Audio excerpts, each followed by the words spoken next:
የሕዝብ ተወካዮች ምክር ቤት በሕገ መንግስቱ ተለይተው ከተሰጡት ስልጣንና ተግባራት መካከል ሕግ የማውጣት አስፈጻሚ አካላትን የመከታተል የውክልናና የዲፕሎማሲ ስራዎች ዋና ዋናዎቹ ናቸው። ከእነዚህ አበይት ተግባራት በተጨማሪም በሕገ መንግስቱ አንቀጽ 55 ንዑስ አንቀጽ 12 መሰረት ምክር ቤቱ የሕግ አስፈጻሚው አካል የሚዋዋላቸውን ዓለም አቀፍ ስምምነቶች የማጽደቅ ስልጣን የተሰጠው መሆኑን ይደነግጋል። በዚህም መሰረት ምክር ቤቱ በአምስተኛ ዓመት የሥራ ዘመኑ በሶስተኛ መደበኛ ስብሰባው በኢትዮጵያ ፌዴራላዊ ዴሞክራሲያዊ ሪፐብሊክና በዓለም አቀፉ የልማት ማህበር መካከል ለዘላቂና ንጹህ የኤነርጂ ተደራሽነት ለውጥን ለማፋጠን ፕሮግራም ማስፈጸሚያ የተደረገውን የብድር ስምምነት ለማጽደቅ የቀረበ ረቂቅ አዋጅን ተወያይቶ አጽድቋል። የብድር ስምምነቱ ከወለድ ነጻና በረጅም ጊዜ የሚከፈል ሲሆን እስከ 2030 ዓ.ም ድረስ 75 በመቶ የሚሆኑ ዜጎችን የኤሌክትሪክ ተጠቃሚ ለማድረግና ከዋና የኤሌክትሪክ መስመር ርቀው የሚገኙ ከተሞችን በማገናኘት የአገልግሎት አቅርቦት ጥራትን ለማሻሻል ያለመ መሆኑ ተገልጿል። የሕዝብ ተወካዮች ምክር ቤት አባል የተከበሩ አቶ መለሰ መና የብድር ስምምነቱ ከህብረተሰቡ የሚነሳውን የኤሌክትሪክ ኃይል ጥያቄ የሚፈታ ከመሆኑን ባሻገር ወደ ኢንዱስትሪ የሚደረገውን ሽግግር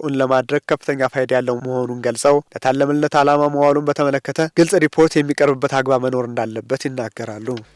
ብድሩ ሶፍት መሆኑ የወለድ ጫና የክፍያ ጊዜ ጫና የሌለበት መሆኑና ከልማት አቅጣጫችን ጋር የተጣጣመ መሆኑን የሀገራችንም ችግር የሚፈታ በውክልና ስራችን ወደ ህዝብ ስንወርድ የመብራት ጉዳይ በጣም በመሰረታዊነት ይነሳል። ስለዚህ አንዱ የሀብት ችግርም ስለሆነ ይህንንም ችግር የሚፈታ ነው የሚል እይታ ነው ያለኝ። ይሄ ብድር ወደ ኢንዱስትሪ የምናደርገውን ጉዞን እውን የሚያደርግ በአጠቃላይ ሲታይ ለልማታችን አጋዥና በጣም መሰረታዊ የሆነ ብድር ስለሆነ የቀረበበት መንገድም ጥሩ ነው። ገንዘብ ሚኒስቴር ግን ትኩረት ማድረግ አለበት ብዬ ማስበው አንደኛው የአጠቃቀሙ ለታለመለት ዓላማ የሚውልበት ግልጽ ሪፖርት የሚቀርብበት ሁኔታ መኖር አለበት። የእኛ ቋሚ ኮሚቴም ጠንከር ያለ ክትትልና ቁጥጥር ስራ መስራት አለበት የሚል ሀሳብ ለማስቀመጥ ነው።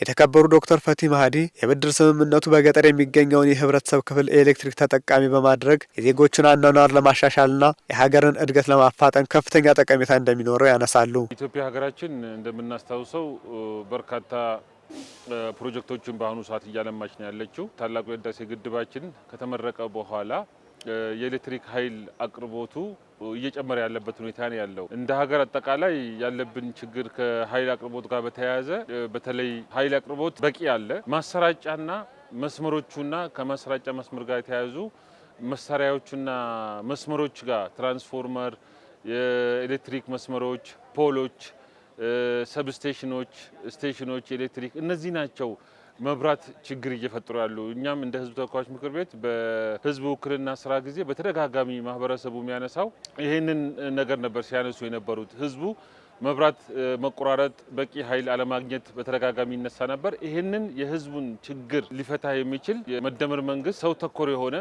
የህዝቦችን ችግር ለመፍታት የሚያልም መንግስት እንደመሆኑ መጠን ይህንን እንደዚህ አይነት ከዓለም አቀፍ የልማት ማህበር ጋር እንደዚህ አይነት የልማት ትብብሮች በማድረግ ሀገሪቱ በመሰረተ ልማት እየገጠማት ያለውን ችግር ከመፍታት አንጻር ዛሬ ምክር ቤቱ ያጸደቀው በተለይ በኃይል አቅርቦት ጋር ገጠር ውስጥ ያለውን ማህበረሰብ ተጠቃሚ ከማድረግ አንጻር ህይወቱን ከመቀየር አንጻር ገጠር ውስጥ ያለ ማህበረሰብ ምቹ ኑሮ ኖሮ ህይወቱን በልማት ውስጥ እንዲያሳትፍ ኃይል አቅርቦት በተለያዩ ዘርፎች አስፈላጊ ስለሆነ ይሄ ዛሬ ብድር ስምምነት እጅግ ወሳኝና አስፈላጊ ነው ማለት ነው።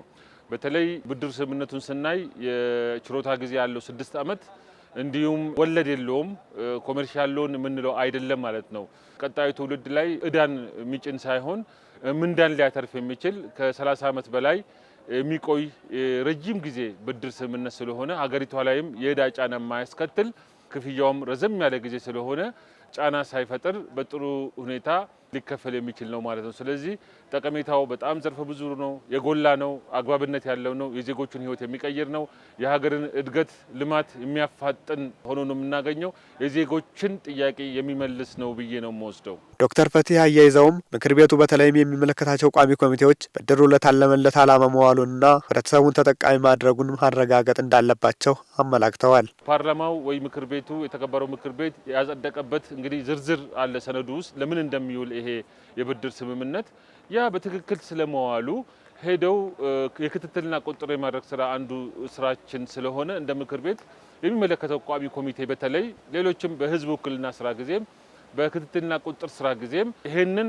ግንዛቤ ውስጥ በማስገባት ሆን ብሎ አቅዶ ይዞ እንደዚህ አይነት ፋይናንሶች እንደዚህ አይነት ዓለም አቀፍ ስምምነቶች በብድር የሚመጡት ለታለመላቸው ዓላማ መዋላቸውን ሄዶ መቆጣጠርና ማየት ያስፈልጋል ማለት ነው። ህዝቡ በተለይ ተጠቃሚ መሆኑን እነዚህ ፋይናንሶች ልማት ላይ መዋላቸውን ለሀገሪቱ ለዜጋው ተጨባጭ ፋይዳ እያመጡ እንደሆነ መገምገምና እንዳስፈላጊነቱ ደግሞ ለሚመለከተው አካል ሪፖርቱን ማቅረብ ይጠበቅበታል ማለት ነው። አንዱ ትልቁ የምክር ቤቱ ስራ ይሄ ነው።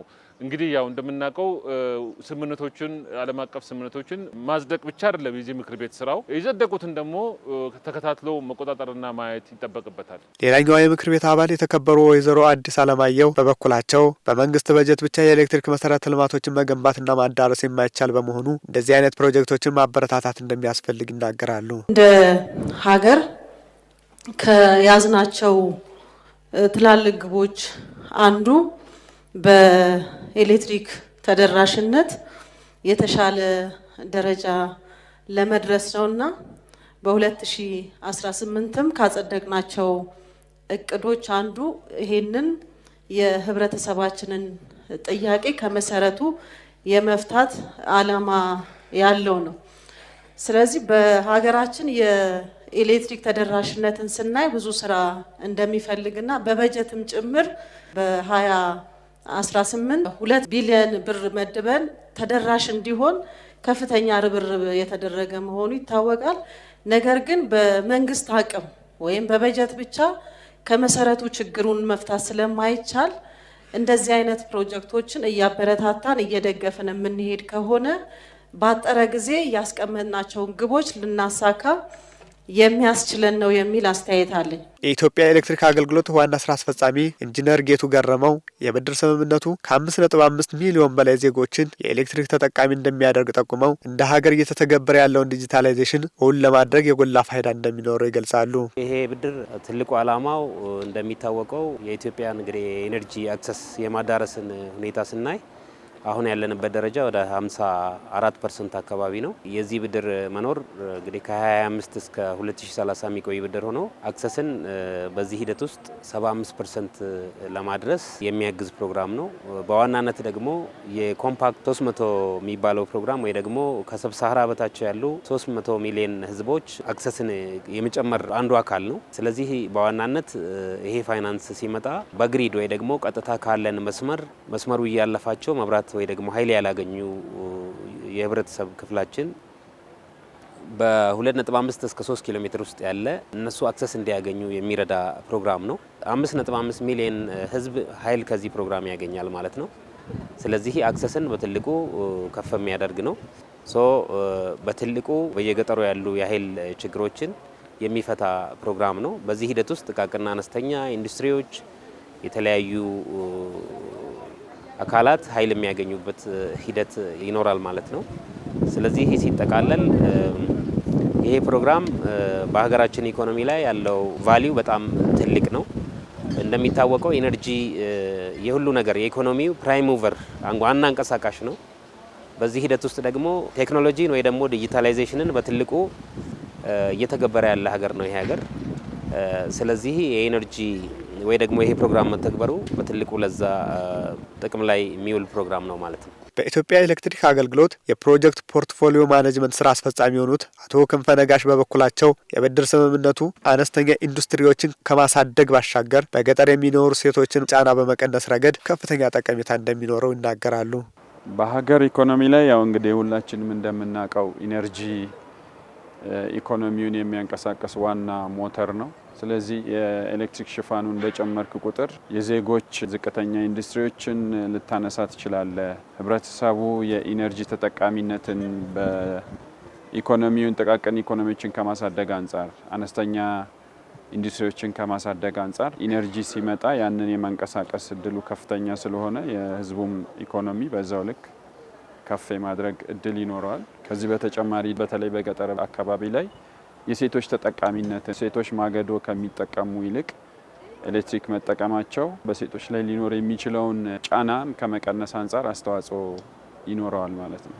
የብድር ስምምነቱ ከዋና የኤሌክትሪክ መስመር በ3 ኪሎ ሜትር ርቀት ላይ የሚገኙ ከ300 በላይ የገጠር ከተሞችን ተጠቃሚ እንደሚያደርግ የተመለከተ ሲሆን ብድሩ ለታለመለት ዓላማ መዋሉን በተመለከተም ጥብቅ ክትትል እንደሚደረግ ተገልጿል።